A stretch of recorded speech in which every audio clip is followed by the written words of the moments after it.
Okay, finally. So we're going to talk about reliable transport, which is to say TCP, although we're not really going to be talking about TCP yet until the next lecture. So first of all, Project 1 is due Tuesday, tomorrow night. Project 2 will be out shortly. And the other announcement I have is that today is Global Hand Washing Day, in case you didn't know, according to the CDC. So remember to wash your hands. And remember also that when you wash your hands, according to the CDC, you're supposed to sing the Happy Birthday song twice before you finish, because it should take you 20 seconds to wash your hands. They're a little bit crazy over there. Anyway. So last time I talked about DNS, which is the Internet's directory system. It allows you to use host names to reach services. There are 13 root DNS servers run by the ICANN, and then there are top-level domain servers like com, org, edu, and country-specific ones that are managed by different organizations around the world. And each one of those has registrations for then the domain names that fall underneath there, like Amazon.com is from the com TLD managed by VeriSign, and so on and so forth. It's a hierarchical system, so there are a bunch of name servers. There's those ones at the highest level I just mentioned, and then there's the subdomain levels, and there can be subdomain servers within subdomains.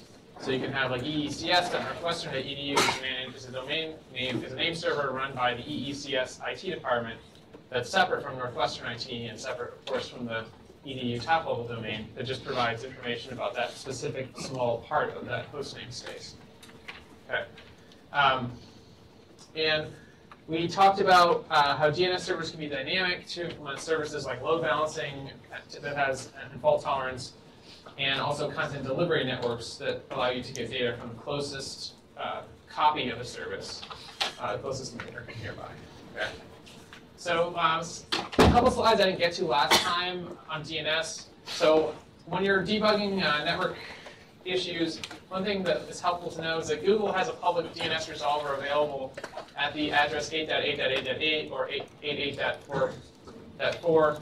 And these are useful if your local DNS resolver is not working. Oftentimes when your machine has a physical connection to the internet, but still somehow your internet's not working, often that's because your local DNS resolver is having issues and is not answering your DNS queries.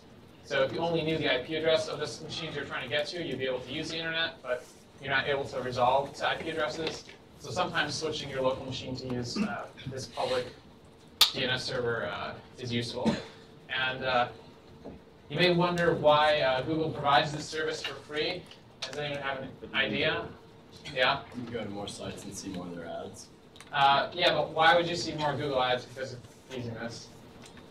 Because they manage the cookies?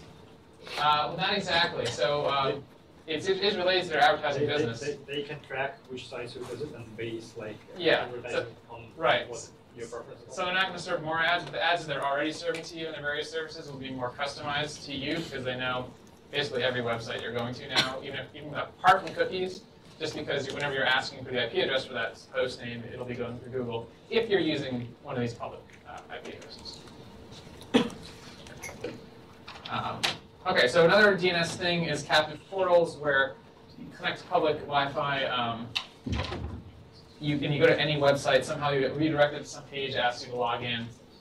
Actually, I'm not going to talk about this in detail because it's handled in the next summer project assignment that you're going to do. Okay, so coming back to the picture we have of the 4 main layers on the internet. Sometimes I show a picture with 5 layers with TLS in between TCP and HTTP. But anyway, this is the higher level picture. We've talked about HTTP at the application layer. We've also talked about how SMTP is another application layer protocol that you might have at the in the body of the packet instead of HTTP. Now we're going to be looking one level up at the TCP layer, where we have port numbers, sequence numbers, acknowledgement numbers, and so on. Lots of things that we're going to talk about in the next couple of lectures.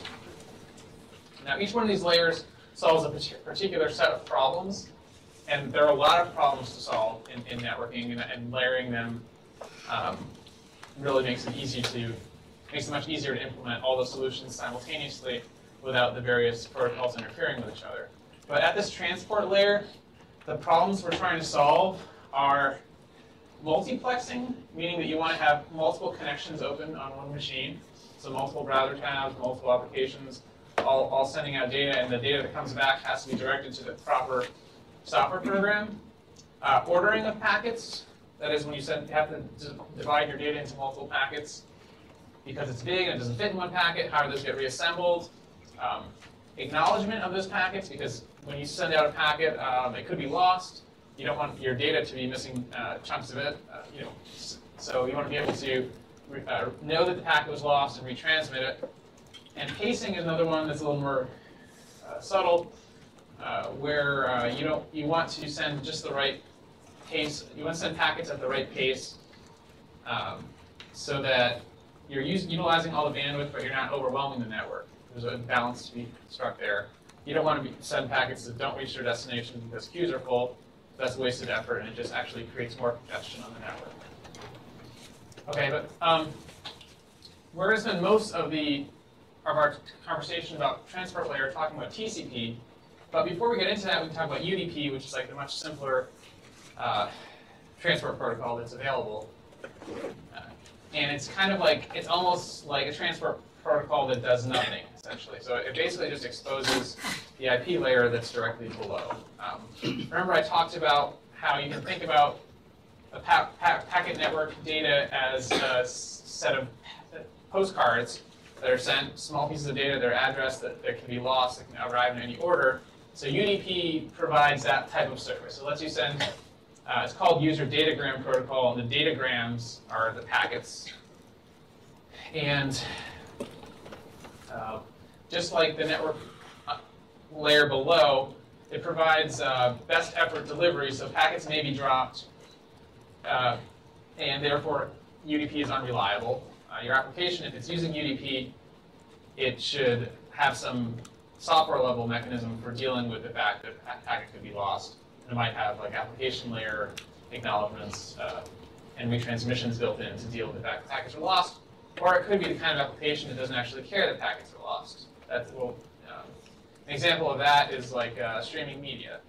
If you're listening to a live like video broadcast over the internet, then and you're just getting a stream of video frames, if one of them is dropped, is lost, you don't really need that to be retransmitted, because by the time you realize it's lost and it gets retransmitted, it's going to be old data. The user has already seen the newer frames of the picture. They don't need to see the old missing data, right? So in that case, the experience would be that the video kind of breaks up for a second, or you miss a little bit of the audio, that you continue on as best as you can. That's an example where unreliable transmission is okay, and you don't necessarily want to retransmit data. Okay. So what UDP adds to each packet above the IP layer, which we'll talk about later, is a port number. Primarily, it's just a port number, which distinguishes different services running on the machine, and that allows different processes to listen to different ports, and therefore to accept packets that the operating system knows are destined for this software application versus that software application. It also adds a checksum, which it allows the program to verify that packet data was not corrupted, or really the operating system does that before delivering the packet to the software. Okay, so a checksum, you may have seen those in operating systems. If you took that, I'll talk about that in the next slide, but just to illustrate it, you have the UDP payload or datagrams down here, and then above that you have 64 bits in total of header information, 16 bits of indicating a source port number. There's a destination port number, so this is the port on your side, this is the port on the receiving side. There's a 16-bit number indicating the length of the data that comes later, and there's a checksum, which is used to verify that this data wasn't corrupted. Okay. And the way a checksum works is a simple map operation where you break the data into, in this case, 16-bit chunks. And here I'm showing a checksum of 32 bits in total of payload data, broken into two chunks. They're 16 bits long. And you just kind of add them up in binary. And if you get a carry out, you wrap it around to the other side. And then this number here, this number that comes out is a checksum. It's kind of a summary of the data, of all the data in a short format. And if any one of these bits up here was changed, or in other words, corrupted during transmission, and the checksum wasn't also corrupted, then the receiver will recalculate the checksum and notice that it doesn't match what was the checksum that was recorded in the packet, and it'll know that there was some corruption in the data, and therefore it should drop the data. Okay.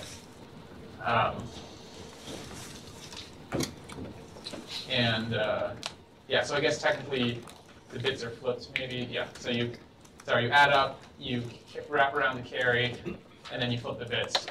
But that's not really important. That's just convention. So just as an example, if you're sending a message like, hello there, here's my message. So this is maybe a couple hundred bits, maybe 300 or 400 bits.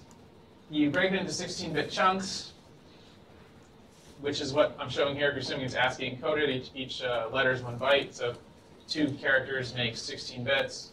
And you convert them to binary and add them up. And in this case, these add up to this hexadecimal number. And if you kind of take the high bit and wrap it around, you end up with this number, because this B is the carry out. And then flipping the bits gets this number. Anyway, so that the sequence of operations ends up with this hex number as the checksum.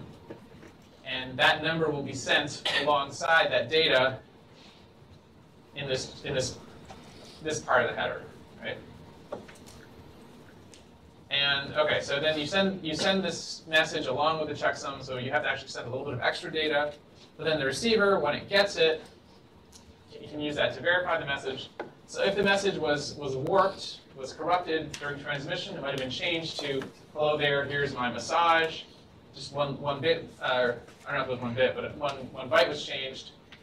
And the checksum in that message, this number here wasn't changed, so it still says whatever the sender computed, which was A3. But the receiver can break this up and do the same steps to calculate the checksum of the received message. And in this case, it would not be A3, because it's a different message, and therefore the receiver drops the message because it knows it's different. Yeah, question? Can it also be an error that like the checksum itself gets like transmitted correctly and the message was actually right? But so yeah, if the checksum, if the bit corruption was in the checksum instead of the message, then the message would still be dropped, even though it wouldn't have had to have been, I guess. But in that case, there's nothing you can do about that. I cut you off. Is that your question? Yeah. Yeah, so you're making the message longer by adding a checksum, and that actually introduces a greater probability that there will be a corruption. And the corruption could be in this like extra area that's not really crucial to the message. But it is crucial to the message because this is what allows you to verify that this whole other bit of the data was correct. So yeah, corruption up here, even if there's no corruption here, would still cause the math to not match up, and you drop the packet in that case. Yes?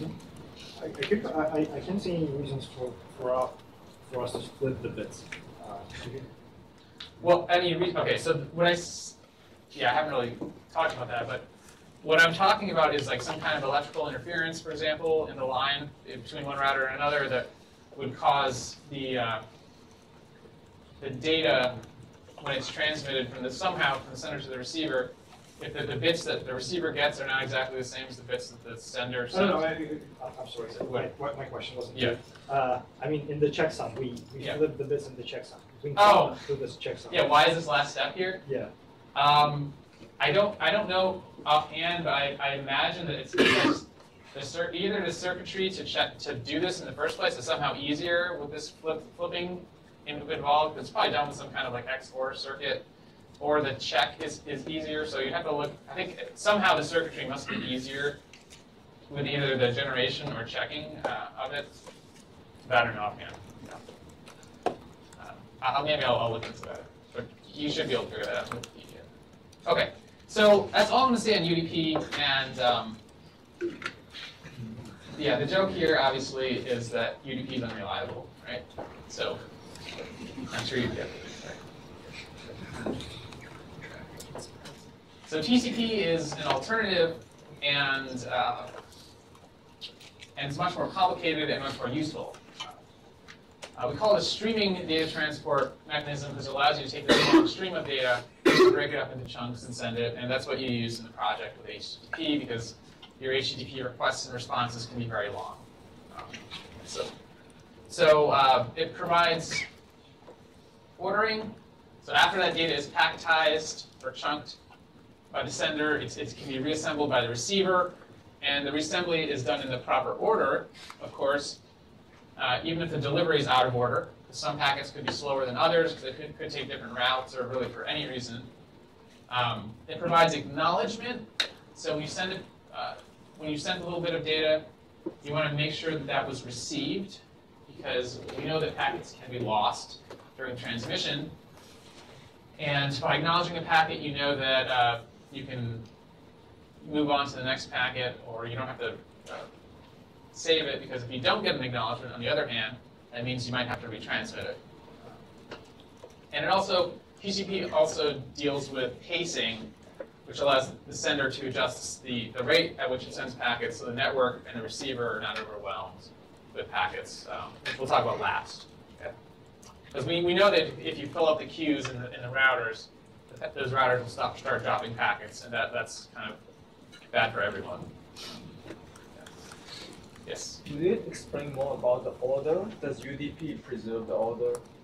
Yes, so what UDP provides to the application is a reliable stream of data. So the application can send bytes in the order that it wants, and those are received in the same order, even though that data is broken into chunks and sent one piece at a time. And those may arrive in a different order. But if I'm watching a video, then in different order? No, if you're watching a video and that video streaming is built, for example, on HTTP, like with YouTube, YouTube is a web-based application and it uses HTTP to transmit the data. And so therefore, the data you see is always exactly what YouTube sends. In the example I was talking about earlier was like a more customized video application. If it could be built with UDP, and it might be a good idea to build a live video streaming service with HTTP. I'm sorry, with UDP, because like I said, you might have a situation where it's okay to drop data. But if you're watching YouTube, it's like you're watching a video that's an old video. You want to see the whole thing. If the network has problems, then you can pause and resume, right? That's the YouTube behavior. But for a live video broadcast, that's different. You can't like pause. You don't want to pause a live video. You might want to actually. But let's say that you don't want to pause it because you don't want to have you don't want to be viewing an older version of the video. You want to always see the current live broadcast. So I don't remember now what your question was, but did you have anything? Never mind. Yeah. Yeah. So pacing was the other thing, and then so just to kind of summarize, TCP deals with many of the internet's problems that we've talked about, including the fact that packets can be lost or corrupted. Those are dealt with by acknowledgements and checksums. So we'll talk about these solutions later, but the problems it deals with are loss and corruption, packet reordering, so sequence numbers deal with that, finite-sized queues in the routers, along the hops that get to the destination, and finite packet size, the fact that you can't send all your data at once. So the reordering and packet size are dealt with through sequence numbers and packetization, and packet loss and corruption are dealt with by acknowledgements and checksums, and then the finite queue sizes are dealt with by flow congestion control, which controls the pacing of messages. So it'll be good to come back and review this once you've seen the details of TCP. Okay. So I think, given what I told you, you probably could come up with some basic solutions to this problem of dealing with packet loss, because we have to deal with this on our own. Like for example, when you're on the telephone talking with someone, your message can be lost for a variety of reasons. Like maybe you don't speak clearly, or maybe you're on a cell phone and there's noise. So how do you deal with that on the telephone? I guess. What? Based on the context, I can guess. You guess? Oh, sorry. So you can guess. That's a function of human language tends to have redundancy and predictability. So you can guess sometimes. So sometimes you can actually ignore the loss. But let's say the loss is significant. You cannot guess. Just ask them to say again. Yeah. So sorry. Yeah. So I ask them to say again. So you're listening, and maybe you know that you didn't get the whole message. So you ask them to say again. What else can you do?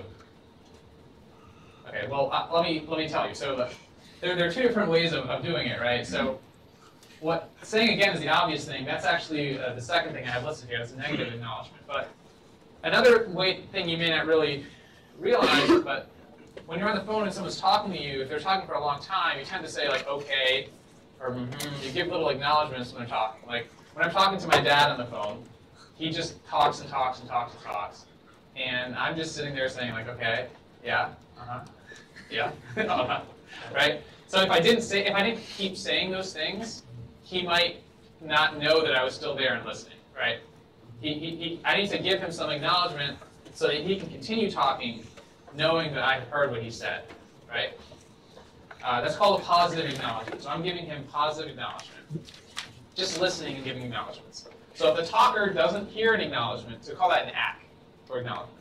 If the talker doesn't hear an acknowledgement, then maybe he or she repeats herself or himself and might say, are you still there, right? So if I stopped, if the line was disconnected, if I just hung up on my dad, like secretly, eventually he would stop hearing the acknowledgments and would say, like, are you still there? Like, what's going on?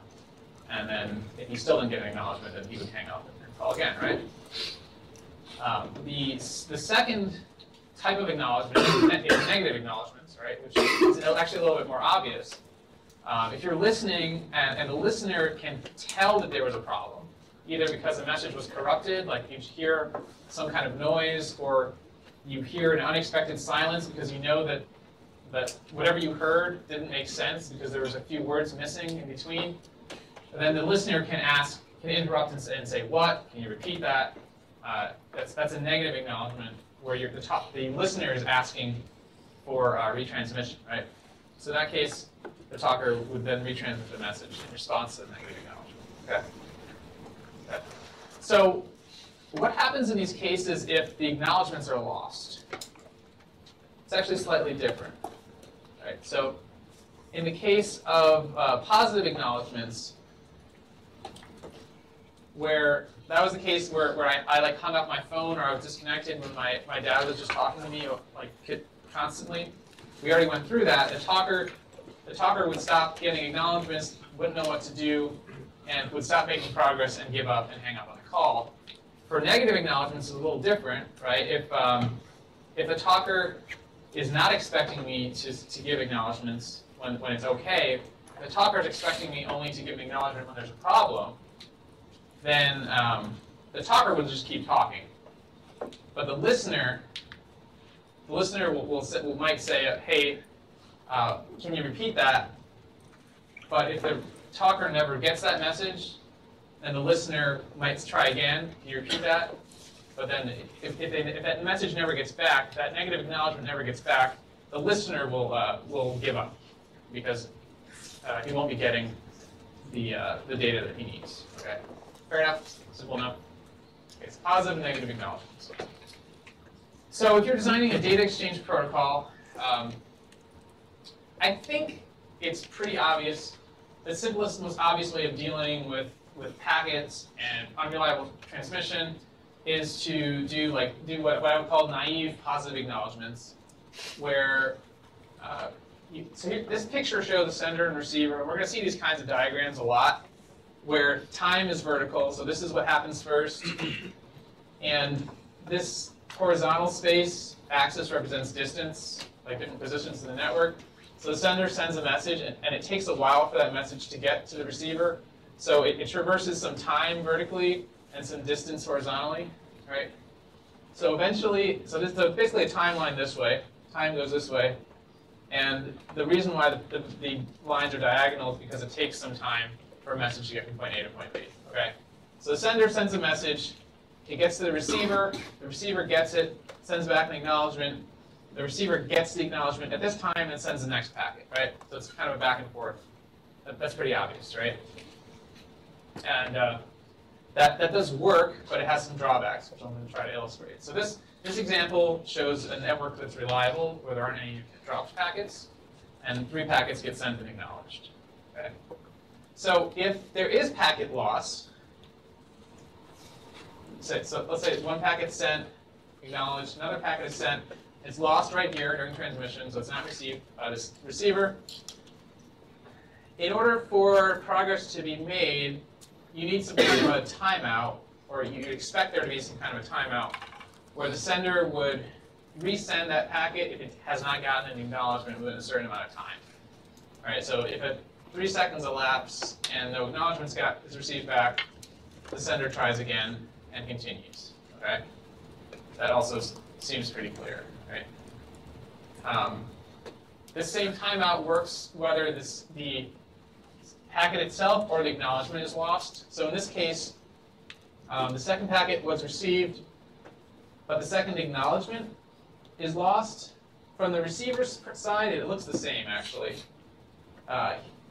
What this sender observes is simply that the acknowledgement doesn't come. It doesn't know whether the acknowledgement didn't come because it wasn't sent or because it was lost. So, but still, a timeout elapses and eventually it retransmits. Okay.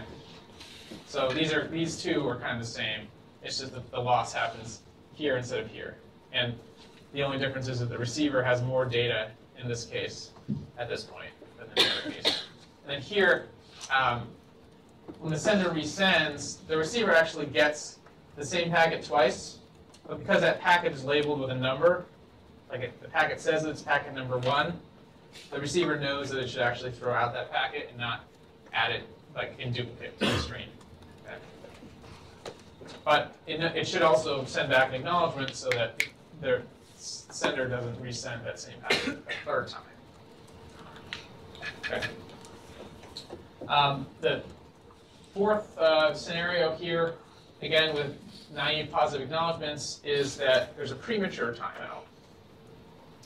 And in that scenario, the network is actually reliable, but the timeout is too short, or maybe the network is too slow. Depends on how you want to look at it. So the sender sends a packet, it gets to the receiver sends an acknowledgement, but that acknowledgement takes a long time to come back, or alternatively the timeout is too short.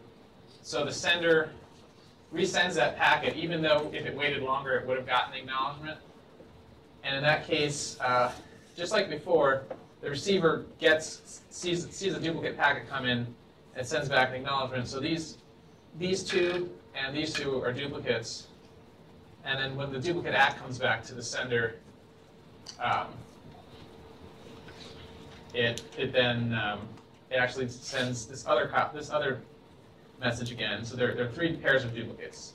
These 2 outgoing packets, these acknowledgements, and these other outgoing packets. Okay. But this also works. It just involves some duplicate packets. Okay. So we can say this is correct, or we can see it's correct because the packets are always sent in the right order. We don't send packet n until we get packet acknowledgement for packet n-1, and we can see pretty easily that eventually packets are sent. And of course, if packets are always lost, then we won't make progress. But assuming that at some point, eventually, the packets will get through, then this will work. The timeout is necessary because otherwise, you have no way to know when a packet is lost. You have to somehow decide that a packet is lost. And the important thing is that the sender and the receiver can only see what's happening at this point here in the system. They can't actually see what's going on in the network or what actually happened on the other person's side. And the timeout is just a way for them to decide that an acknowledgement was lost or the packet was lost, and so it should try again. So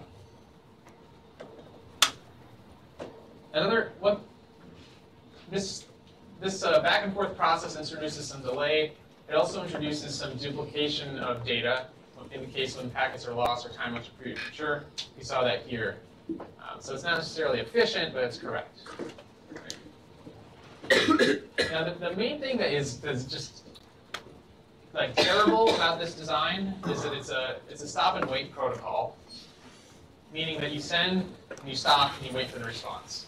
And that can take a really long time. And like a simple calculation here kind of demonstrates that. So with the stop and wait protocol, the round trip time of packets dominates performance. So if it takes a long time for your packet to get from sender to receiver and back, and for the response to get back, then your connection will be very slow. So for example, and round trip time can't be sped up because it's always limited by the speed of light, and the internet involves communication across long distances. So if you have a link between New Jersey and San Jose, or across the US, even if it's a very fast link, let's say it's 1 gigabits per second, you're going to have at least a 15 millisecond propagation delay due to the speed of light, even if there's no nodal processing delay along the way. There's no slowdown, there's no queuing delay or anything like that. It's all propagation delay. Still at least 15 milliseconds you have to wait. If your packets are 1.5 kilobytes in size, then what you have to do is send 1.5 kilobytes and wait 30 milliseconds for the response, the acknowledgement, and then send another 1.5 kilobytes, right?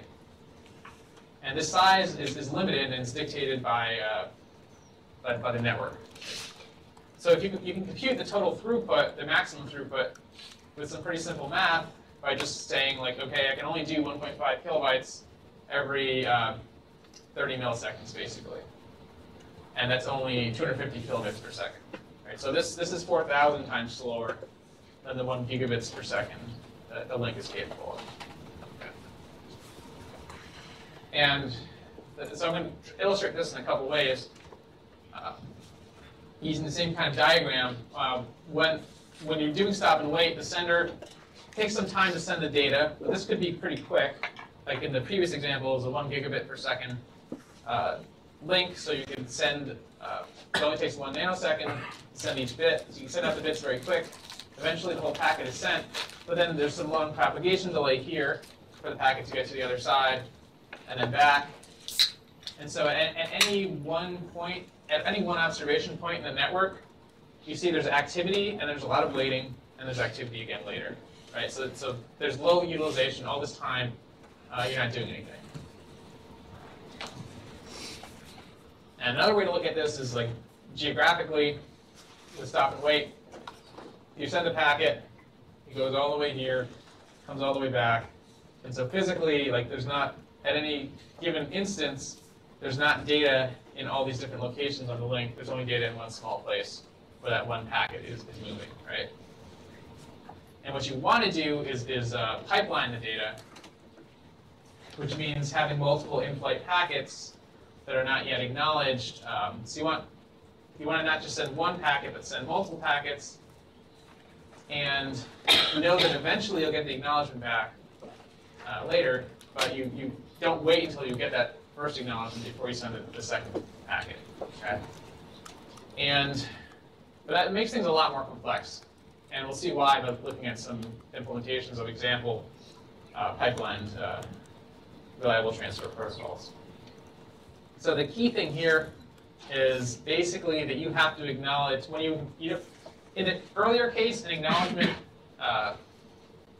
was always for the one packet that was sent previously, or I guess 1 or 2 packets. But in the case where you're doing a lot of pipelining, a single acknowledgement could be, you have to determine which of the many packets you had previously sent that acknowledgement is for, and you have to keep copies of a lot of in-flight packets in case any one of those is not acknowledged. You have to retransmit it.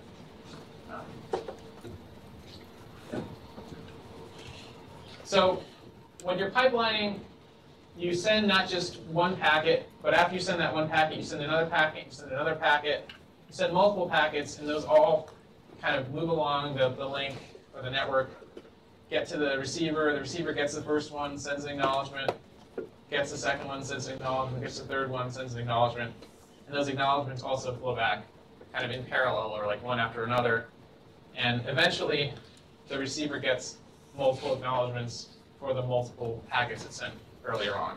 Okay? This example shows 3 in flight. But we don't actually allow you to send an arbitrary number of packets But we introduced this concept of a window size, which is the maximum number of in-flight packets. We'll see how this is important. We have a finite window size because you have to keep copies of all the data that you send, because you might have to resend it, because it might not be acknowledged. And you only have finite space to store data, right? So the window size is finite for that reason, and also because the network itself has finite queuing resources in total and finite throughput, and you don't want to overwhelm the network by having too much data out in flight. So a smaller window size means that you're putting less load on the network, and so controlling your window size allows you to limit the congestion you introduce on the network, which we'll talk about later on. So that's window size. It's either the number of packets or it's the number of bytes usually of in-flight data. Another concept we introduced are sequence numbers, which are like the numbers of the packets that allow you to order them and reassemble them. So the terminology is sometimes confusing in networking for packets, because there are several different words we use for packets. Like segment is one, packet, frame, datagram. They're used, personally, I think of them as all the same thing, and sometimes I'll use different words to mean the same thing. But for your purposes, I would just think of them all as meaning a packet, and just think of packets as packets. Some people use different words at different layers of the networking stack, like segments in the TCP layer, and frames in the Ethernet layer, and datagrams and UDP, and maybe packets in the networking layer. So like different ones of them maybe have different headers attached to them, but personally I think of them all as packets, and all of them as interchangeable. But anyway, like I said, pipelining allows multiple packets to be out in the network, and you can think of that as parallelizing the transfer of acknowledged data. So you have multiple transfers happening at the same time that need to be acknowledged. And because of that parallelism, you have the potential for reordering of messages, of acknowledgements, and of deliveries of the data. And the sequence numbers, all they do is identify each data segment with an increasing integer. So in this lecture, we're going to just simply have numbers like 0, 1, 2, and so on to order each packet. The first one is 0, the next one is 1, the next one is 2. Later on, we talk about the realities of TCP. It's more complicated. They're byte offsets, and they start from random positions in the space. But that's not too important for now. Yeah. So what determines the order in which the content is actually sent over? Well, the application. Remember, from the application's perspective, the connection or the socket is a pipe. It's a software object that allows you to send chunks of bytes to some computer on the other side of the internet, and the order at which the software application calls the send function causes the operating system to order the data that's outgoing. I'm not sure that answers your question. So the abstraction we're implementing is a stream or a pipe of data, and so that the application is sending data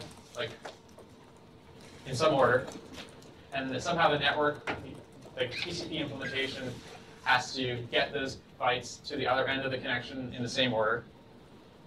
So those chunks of bytes are broken into segments, and they're labeled with sequence numbers, and they're transmitted, and normally they would be sent lowest first. We'll see some examples of how that can work in the next slides, but normally they're sent first. They don't have to be, and especially when data is lost and has to be retransmitted, that's definitely a case where you're sending data out of order. You're sending sequence numbers out of order. Does that answer your question? Well, so I'm just so you could have sequence number 0 and then sequence number 1, but those don't necessarily refer to content that is sequential in that order? It does. Okay. It does, yeah. Sorry, maybe a picture would have made that clear. So, because the first segment is sequence number 0, next is sequence number 1. And that, of course, when I say first and second and third, I mean in the stream of data that you want to send. It's like the first part of the data, the second part of the data, and it's sequential in that sense. But they also tend to be like, this is the first one you send. This is probably the second one you send, but not necessarily. If this one was not acknowledged and a timer expired, you might send this one twice, and then this one would be the third one you send. But they refer to like logically the order, how that data fits into the stream of data as a whole in the application there. Okay, so the data you send has sequence numbers, and the acknowledgments you get back also have sequence numbers that correspond to which segment is being acknowledged. Right? And I hope you can see how this would allow the receiver to order the packet it gets. The receiver gets the packet, looks at the sequence number, and says, okay, this fits into the stream in this position. And then it gets another one that fits in another position, and eventually construct the whole sequence of data using sequence numbers, right? So I'm going to talk about a couple of like theoretical, simplified, not really TCP implementations, but reliable transport implementations, just as a way of introducing, because TCP itself, the way it is actually implemented is a mixture of, is kind of complicated, and this will introduce some of the theory behind it. Right. So the first option is called go back N. So again, this is a way to overcome the problems of stop and wait and parallelize acknowledged data transport. But it's just one of two different styles. You have a window size of size n, and this means that the sender can have up to n packets in flight. And in this particular style of reliable transport, the receiver sends what's called a cumulative acknowledgement whenever it wants to. And what that means is that a cumulative acknowledgement has a number in it indicating that the receiver got everything up to that sequence number. So if you get an acknowledgement for acknowledgement 5 in this go back N scheme, that the receiver knows that everything up to 5 was received. Okay? And the next thing it should send is 6. So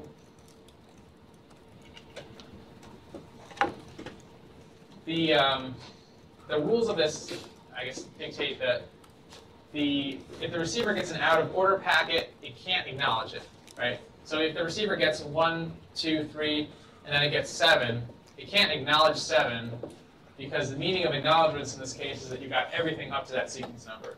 So if you get 7 out of order, you actually would acknowledge 3 back, saying, okay, I got 7, but actually I only have up to 3 so far, so please send me 4 again, basically, because I'm missing that so far. So out of order packets cause problems or inefficiency in this go back N scheme. And the sender, has a timer for the last packet it sent, and if the packet expires, the timer expires, it resends all the packets starting from whatever the last ACT packet was. So that's one timer. Yeah, sender timer expires several times without receiving. Yeah, so with any scheme like this, if it could be that the connection eventually fails, like the machine on the other side is powered off or crashed, or the network link is not available anymore. So eventually, if you retry, the timer expires several times, you retry several times, and it still doesn't work, you give up on the connection, and your software application have to deal with that, and probably would show some error to the user, or might have a silent, some kind of silent behavior. Okay. But this picture here shows that this stream of data that is trying to be sent, it's broken into packets, or segments, I guess, and the window size is n, so n of these segments can be in flight at any one time. And in general, of the packets that are in flight, some of them have not been acknowledged. So prior to the window, these are the packets that already have been acknowledged. They don't need to be stored by the sender anymore because they will never have to be retransmitted because they've already been acknowledged. These ones up here have not been acknowledged, so a copy needs to be saved. And then these spaces up here indicate the number of segments that you can send even before receiving any more acknowledgements. Because at most you can have this number of packets out on the in-flight in the network. Okay, yes. How often does it acknowledge improvement of packets? You'll acknowledge them immediately. So for every single one, it'll say, oh, I have enough until here. Yeah. So even though it's cumulative, it happens every time. All right. So this is again like a theoretical simple construction. So I'm going to show some examples of how that works. So here's a timeline where at the beginning this window size is 4.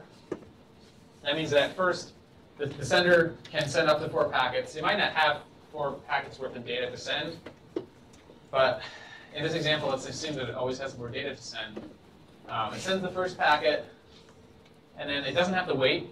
It can send the second packet. Again, doesn't have to wait. It sends the third packet, and then sends the 4th packet. But after it sends the 4th packet, it does have to wait because it hasn't gotten an acknowledgement yet, and the window size is only 4. Right? So it sends 4 packets and then waits. On the receiver side, whenever it gets a packet, it sends an acknowledgement with the number of the highest, contiguous, the packet that's highest in the contiguous stream of messages that's gotten. So here it sends back an acknowledgement for 0. Then it sends an acknowledgement for 1 because it's gotten both 0 and 1. And then if this 3rd packet was lost, the next one it gets is the 4th, packet 3. It actually throws out this packet because it's out of order, because it didn't get 2, and it resends acknowledgement 1 back, because at this point it always sends acknowledgement back, but the number it gives to the acknowledgement is the highest in the sequence of contiguous packets that it got. So the receiver, after it gets the acknowledgement for 0, the first packet, it will slide the window over, because this first one is acknowledged now, and that means that it can now send the 4th packet. Does that, and then again, when the second one comes in, it does the same thing. It sends the 5th, packet 5, but then it has to wait again because 2 hasn't been acknowledged yet. And 2 hasn't been acknowledged yet because it was lost, the 3rd packet. So it keeps waiting. And eventually, in this example, it gets an acknowledgement here that says Act 1, which is, which I guess it ignores because it already has sent packet 1. Then there's packet 2 up here. But when this timeout eventually expires, this timeout is associated with the last unacknowledged packet 2, and when that happens, it retransmits everything starting at 2. Okay. Yeah. Oh, why couldn't we have like the exact same scheme but without discarding packets that are out of order? Or why couldn't it like save them and then like after? Yeah. So specifically here, it sends it again, like just insert it into the right, insert it. Yeah. You could do that. The disadvantage of doing that is that then the receiver has to keep a buffer of out-of-order packets. So it has to store them somewhere in memory, and then reassemble them and deliver them up to the application layer when the gaps are filled in. So I think TCP does do that, but this example is simpler than that. So the reason this scheme go back n does not do that is for simplicity and specifically to reduce both the logic and the memory requirements on the receiver side. So I'm going to show a demo of this, and you can also try this at home using the link I provided here.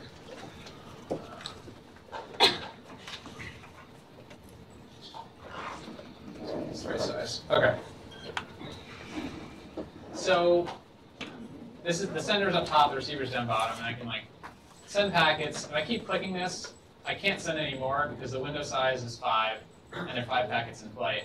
Eventually, they're all acknowledged. I'm still trying to send. I can't send. I can't send. I can't send. Now I can start sending once the acknowledgements come in. Okay. So that's just an illustration of the basic.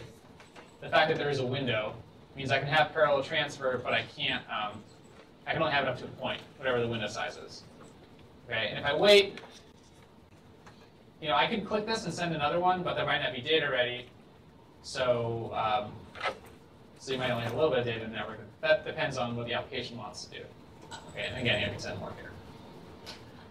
What's more interesting in this example is what happens when packets are lost. Right? Makes it a little faster.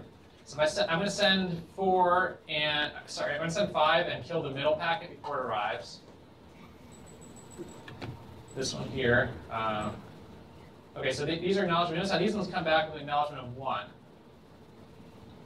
instead of acknowledgement of 3, 4. Because when those were received, the receiver had only received had received these ones contiguously. Okay, and eventually the timer expires and the sender actually retransmits all 3 of those that were sent but not acknowledged yet. Okay. I wonder, are there any other cases to consider? So if you send all 5, I can't. I kill just the first one. This is the worst case. That's really inefficient because those all acknowledged nothing essentially. They acknowledged just this other one here, and eventually. But the sender knows that it sent out these 5 packets. It's still waiting on the acknowledgement. Eventually gives up and says, okay, let me retry from whatever the lowest acknowledgement I got, which was 4, and it'll send all those, and eventually those come back. Okay.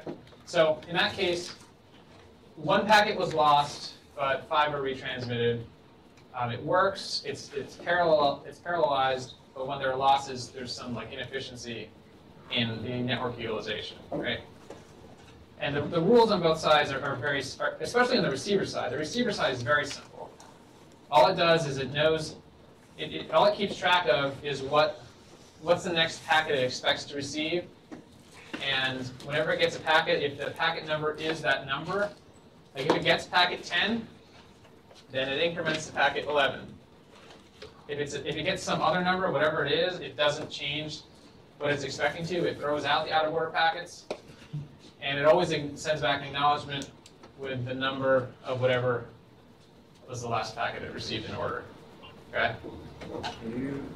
If the acknowledgement is package is lost, like that. Oh yeah, good example. Yeah. So let's. I'll just send 1 and I'll kill the acknowledgement.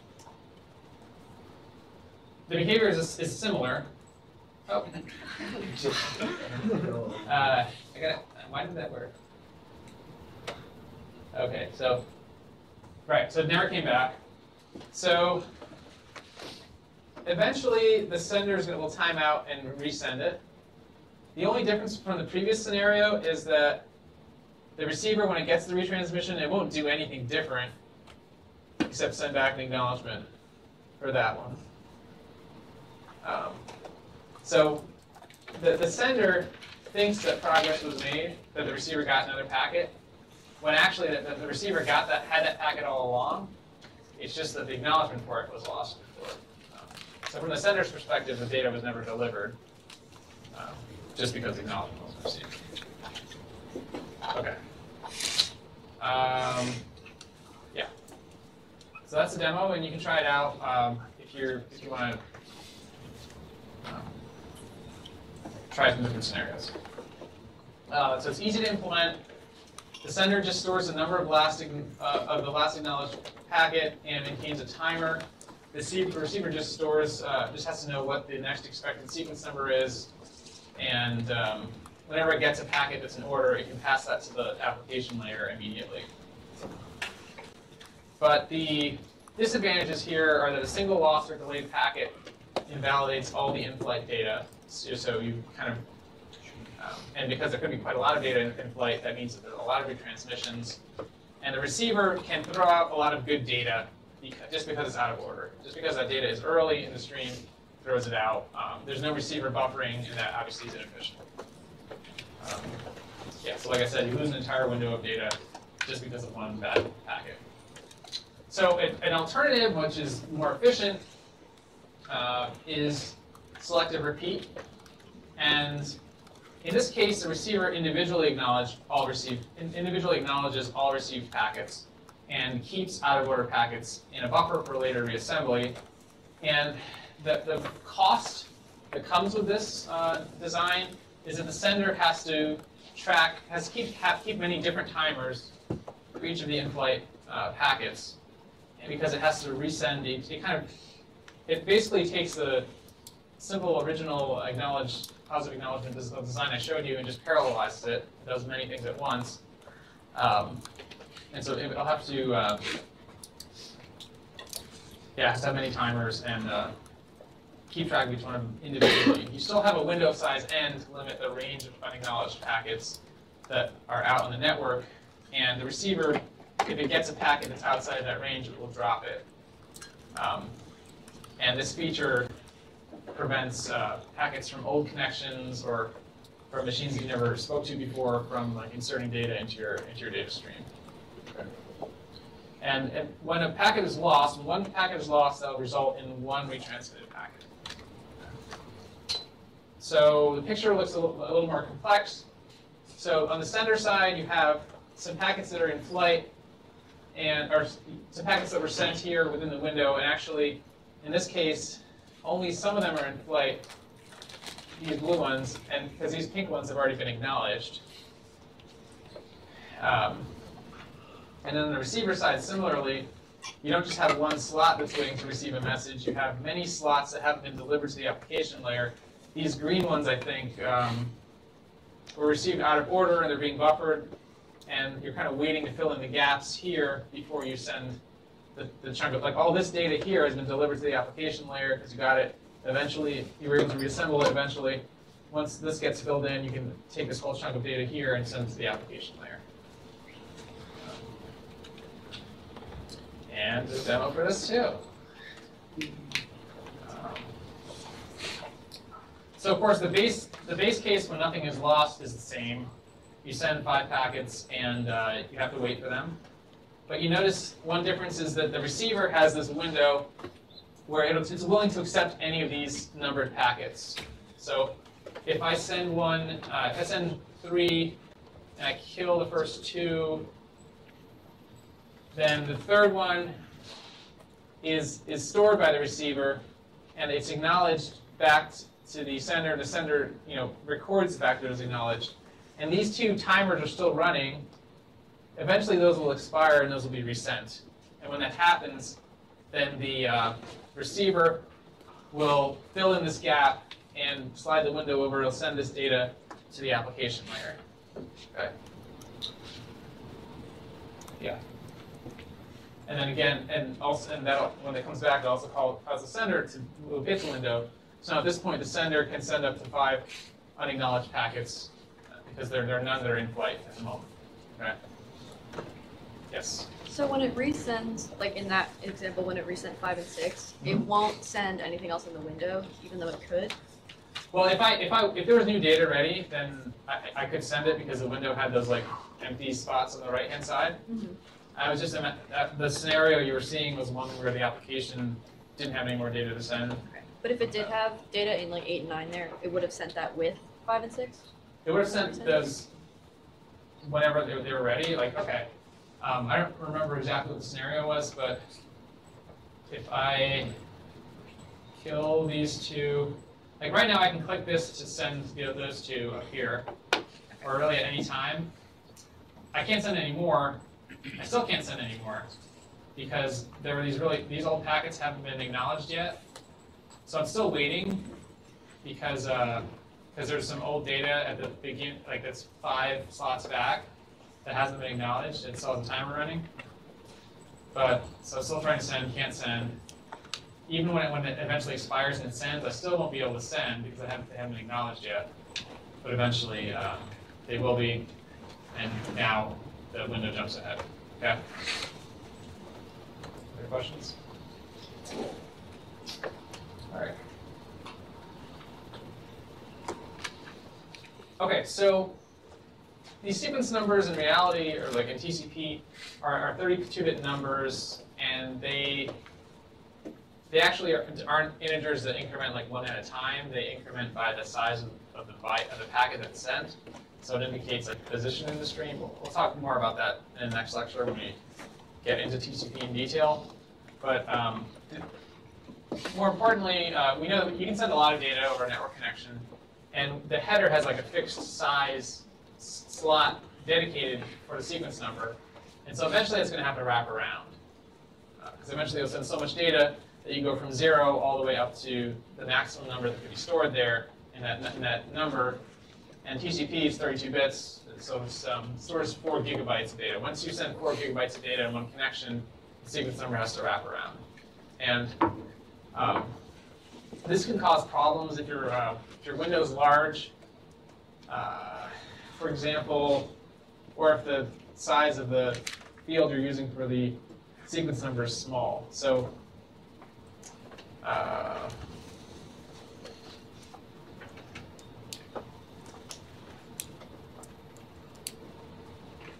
in the normal scenario, if we're using just a 2-bit sequence number, that means we can have numbers 0 through 3. Once we get to 3, the maximum number, we go back down to sequence number 0, and that's expected on both sides, and that's okay. But if we have a if we're using too large a sequence number and the window wraps around onto itself, then packets can be confused. So like in this scenario here, we sent 3 packets and they were all lost. The acknowledgements were all lost, I guess. And so the receiver still has, like the windows on the receiver and sender side can be in different positions depending on what acknowledgements were received. And at most they could be just touching and span 2 times the sequence number, right? And then that other end can wrap around and overlap the first one, which is what happens here. So the sender has sent 0, 1, and 2, and none of those have been acknowledged. But if the receiver actually got those and it advances its window 3 times, it actually it's willing to accept packet 3 as being, packet 0 as being not first, but the second expected packet here. And in this case, when the sender resends the first one, that can be interpreted as being this one way down in the stream. That makes sense. So basically, this happens if your window length is greater than half the size of your maximum sequence number, it can overlap and cause problems. So that should be allowed to happen. Yeah. So this isn't really an issue with TCP since it's 32 bits, because I mean you're not going to have a 2 gig window, right? You could. You could? Okay. Yeah. So this is an issue in TCP, and it means in TCP you shouldn't have more than a 2 gig window. I mean, like on a long fat pipe, which is to say a really fast fiber optic network connection that goes like across an ocean, you could definitely have 4 gigabytes of data in the pipe that isn't acknowledged. Because there's a long propagation delay, you have extremely high transmission rate. Like I think Google just laid a wire that was like 10 terabytes per second. Right? If you do the math on 10 terabytes per second, it doesn't take long to send 2 gigabytes. Right? It's like milliseconds. So those kinds of links are only useful for sending lots of users' data, not for making one connection really fast. At least unless you change TCP to have use some new version of TCP, invent some new version of TCP that has more than 32 bits for its sequence number. Okay, this is like an actual problem that exists in long fat pipes for long distance high speed network connections. Okay, so to recap what we've been talking about today, UDP is a connectionless packet-oriented transport protocol that just adds port numbers and checksums to packets, so it doesn't really do much except allow applications to send short messages that could be received or might be lost. It allows those messages to get to the proper software application on the other side through the port number. But what we do with TCP, and the examples I gave that are like TCP but not really TCP yet,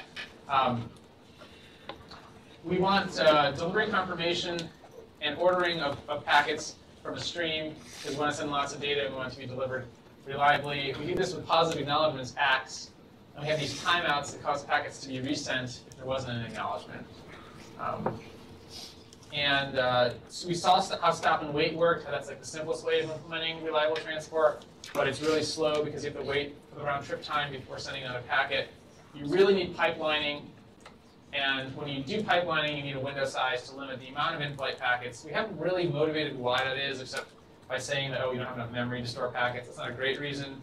The better reason for window size is to reduce the congestion on the network, which we'll talk about later. But we showed two different examples of implementing pipeline, reliable transport, go back N, and selective repeat. Go back N was simpler. It used cumulative acts.